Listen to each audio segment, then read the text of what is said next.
Sektor ganda putra bulu tangkis Indonesia seakan tak pernah kehabisan napas dalam memproduksi pasangan-pasangan berkualitas untuk bercokol dalam ekosistem persaingan papan atas yang dijalankan Federasi Badminton Dunia. Tahun 2022 diawali dengan pasangan Kevin Sanjaya dan Marcus Fernaldo Gideon dan Hendra Setiawan serta Muhammad Hasan yang masih mendominasi peringkat teratas pertama dan kedua. Namun masuk tengah tahun, konstelasi ganda putra dunia mengalami perubahan, bahkan kedua pasangan andalan Indonesia tersebut terlempar ke peringkat yang lebih minor. Kabar positif pun hadir pada penghujung tahun atau tepatnya pada pekan ke-52, karena lagi-lagi peringkat 1 dunia diisi oleh wakil merah putih. Kali ini giliran duet Fajar Alfian dan Muhammad Rian Ardianto yang bertengger pada peringkat 1 dunia menggeser ganda putra asal Jepang Takuro Hoki dan Yugo Kobayashi yang sempat mendominasi posisi puncak sejak September. Pencapaian tersebut menjadi hal yang menggembirakan bagi Fajar dan Rian, karena setelah 7 tahun dipasangkan oleh pelatnas PBSI, baru kali ini mereka bisa mengakhiri musim kompetisi sebagai peringkat 1 dunia disertai prestasi baru lainnya. Berdasarkan catatan BWF pada laman resminya, Fajar dan Rian mengawali 2022 dengan berada pada peringkat 8. Namun langkah mereka tak berlangsung mulus karena beberapa kali mengalami turun peringkat. Misalnya pada 16 Januari saat mereka turun ke peringkat 9 dan baru kembali ke posisi 8 pada 11 April. Hal serupa kembali terjadi pada Agustus saat Fajar dan Rian yang sebelumnya berada di posisi kelima turun 1 peringkat. Meski begitu, performa pasangan yang mengakhiri 2022 dengan poin peringkat BWF sebesar 88.655 itu terbilang konsisten karena dinamika peringkat yang dialami tak buruk. Gebrakan pun terjadi pada bulan ke-12 saat Fajar dan Rian dipastikan tampil pada World Tour Final sebagai debutan, memenangi penghargaan BWF hingga melejit sebagai peringkat 1 dunia. Peringkat teratas BWF hanya menjadi salah satu catatan prestasi perdana yang dipetik Fajar dan Rian pada tahun 2022. Masih pada tahun yang sama, pasangan berjuluk Pacir itu juga meraih gelar bulu tangkis lainnya yang tak kalah bergengsi. Misalnya, pada awal Desember mereka terpilih sebagai Most Improved Player of the Year tahun 2022 dari BWF, selaku induk organisasi cabang olahraga tepuk bulu dunia. BWF menilai Fajar dan Rian layak menyandang penghormatan tersebut karena konsistensi penampilan dan pencapaian gelar yang melonjak dibanding tahun-tahun sebelumnya. Gelar perdana, apabila melihat prestasi Fajar dan Rian dalam 1 tahun ke belakang, maka tak salah jika BWF akhirnya menjatuhkan penghargaan tersebut kepada wakil Indonesia, mengalahkan 2 konsisten lainnya yaitu HS Pranoy dan juga Jeong Na-yoon Kim Hyo-jung dari ganda putri Korea Selatan. Sebanyak 17 turnamen telah dilalui Fajar dan Rian pada musim 2022, dengan 8 diantaranya mencapai babak final. Dari partai puncak tersebut, Fajar dan Rian meraih 4 gelar juara yang didapat dari Swiss Open, Indonesia Master, Malaysia Master, dan Denmark Open. Jika Swiss Open, Malaysia Master, dan Korea Open menjadi kali kedua Fajar dan Rian menaiki podium tertinggi, maka Indonesia Master dan Denmark Open menjadi pengalaman kemenangan baru bagi mereka.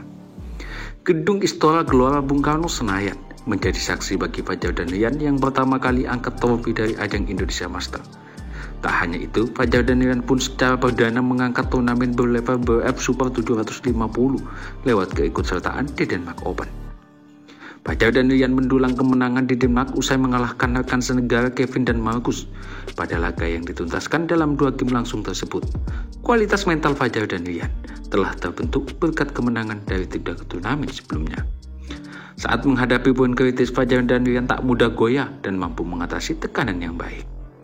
Selain itu, kunci kemenangan atas Minions ialah tidak ada gentar, meski lawan lebih unggul secara peringkat serta dikenal sebagai salah satu ganda putra yang sulit ditaklukkan. Ya, di mana Fajar dan Rian menundukkan ketangguhannya. Pastinya lawan The Minions tidak akan mudah. Pada pertimbangan sebelumnya, kami bermain dengan alot. Terlebih, kami berlatih bersama, kata Fajar. Kemenangan di Denmark Open turut menjadi modal penting bagi Fajar dan Rian untuk terjun dalam kualifikasi Olimpiade Paris yang dimulai 1 Mei 2023 mendatang. Menurut mereka, kemenangan Denmark Open meningkatkan kepercayaan diri untuk meramaikan bursa persaingan dalam turnamen level atas, termasuk impian bermain di agenda multi-ajang terbesar di dunia tersebut. Pastinya gelar juara ini sangat berarti karena tahun depan sudah ada pengumpulan poin untuk Olimpiade. Pastinya gelar kami di Denmark Open ini bisa menambah kepercayaan diri dan konsistensi kami berdua. Semoga di tahun depan kami bisa konsisten dan lebih baik lagi, kata Rian. Peningkatan drastis yang dialami Fajar dan Rian ternyata sudah diprediksi terlebih dulu oleh sang pelatih Heri Iman Bernadi sejak pertengahan 2022.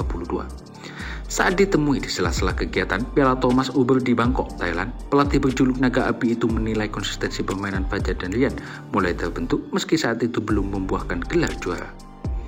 Heri IP juga melihat Fajar dan Rian cocok menjadi pendamping bagi formasi di tim Thomas pada 1-2 tahun mendatang yang diproyeksikan terisi oleh pasangan-pasangan muda. Dalam waktu dekat, era Kevin Marcus dan Hendra Ahsan untuk bermain di Piala Thomas akan berakhir. Oleh sebab itu, Fajar dan Rian digadang untuk mengisi posisi utama bersama para juniornya. Jelang akhir tahun, Heri kembali memprediksi keberhasilan pasangan yang ia asetiki jelang tur Eropa akhir Oktober saat ditemui di Pelatnas PBSI Cipayung, Jakarta Timur. Heri secara lugas melihat peluang Fajar dan Rian menjuarai salah satu turnamen bergengsi di benua biru itu. Fajar dan Rian yang masih berada di peringkat ke-6 diharapkan tampil lebih baik dari Minion dan The Daddies yang secara peringkat lebih superior. Terlihat mental mereka sedang naik banget, tapi dari segi permainan lebih santai. Nah ini jadi facts ya, mereka dari segi usia dan mentalnya. Titik balik mereka saat juara di Swiss Open. Di Korea, meski diletih tapi bisa sampai final, mereka yang paling fit saat ini, tutur Heri memaparkan. Prediksi itu pun terbukti saat Fajar dan Rian keluar sebagai juara Denmark Open setelah mengalahkan Kevin dan Marcus dalam laga All Indonesian Final, tentunya pada babak final. Nah, badminton lovers, kalau menurut kalian gimana nih tentang sosok Fajar Alfian dan Muhammad Rian Ardianto? Mari kita dukung dan doakan semoga Fajar mampu terus menjaga konsistensinya dan mampu membawa nama baik Indonesia di kancah pebulu tangkisan dunia. Tinggalkan jejak kalian di kolom komentar sebanyak-banyaknya, serta dukung terus channel ini dengan cara di like, di komen, dan subscribe, lalu nyalakan lonceng notifikasinya agar kalian tidak ketinggalan informasi-informasi menarik lainnya dari channel ini.